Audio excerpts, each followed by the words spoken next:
Ravi Prakash Siliconandhra hospital Kuchipudi super speciality వైద్య సేవలు పూర్తిగా ఉచితం. నా పేరు చంద్రకళ, నిర్మల్ జిల్లా అధ్యక్షురాలిని. మేము గత 20 సంవత్సరాలుగా ఆశా వర్కర్గా చేస్తున్నాం. పారితోషికం కింద పారితోషికాలు మాకు కనీస వేతనం కావాలి. ఎందుకనంటే ఇప్పుడు పెరిగిన నిత్యావసరాల సరుకుల ధరల మీదకి వెళ్ళి మాకు కనీస వేతనం కావాలని కోరుతున్నాము.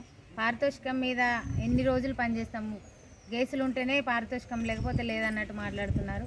కనీసం ఇప్పుడైనా ఈ కాంగ్రెస్ ప్రభుత్వం అన్న మా గురించి ఆలోచించి మాకు కనీస వేతనం చేయాలని కోరుతున్నాము. ఇప్పుడు అన్ని నిత్యావసరాల ధరలు పెరుగుతున్నాయి. ఇంటి రెంట్లు, ఇండ్లు లేక కొందరు ఉన్నారు. డబుల్ బెడ్రూమ్లు అంటే ఇచ్చిండ్రు తెలంగాణ ప్రభుత్వం. కొందరికి వచ్చినాయి, కొందరికి రాలేదు. కానీ ఇప్పటికైనా మా ఆశల గురించి ఆలోచించి మా ఆశలకు కనీస వేతనం ఇవ్వాలని కోరుకుంటున్నాను. ఈరోజు ఎమ్మెల్యే ఇంటి ముందు ధర్నా చేస్తున్నాము. ఎమ్మెల్యేకు వినతి పత్రం ఇవ్వడం జరిగింది.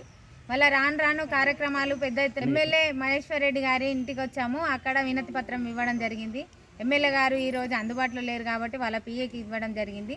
కానీ ఇప్పుడు మా గురించి మాట్లాడకపోతే అసెంబ్లీ సమావేశాలలో రాను పెద్ద ఎత్తున కార్యక్రమాలు చేస్తూ ఉంటాము. కాబట్టి మళ్ళీ తర్వాత సమ్మెలోకి వెళ్తామో ఏమో తెలియదు. మీరు మాట్లాడకపోతే మేము కంపల్సరీ సమ్మె చేస్తామని కోరుకుంటున్నాం. మరిన్ని వీడియోస్ కోసం ఛానల్ ని సబ్స్క్రైబ్ చేయండి. లేటెస్ట్ అప్డేట్స్ కోసం వాట్సాప్ ఛానల్ ని ఫాలో చేయండి.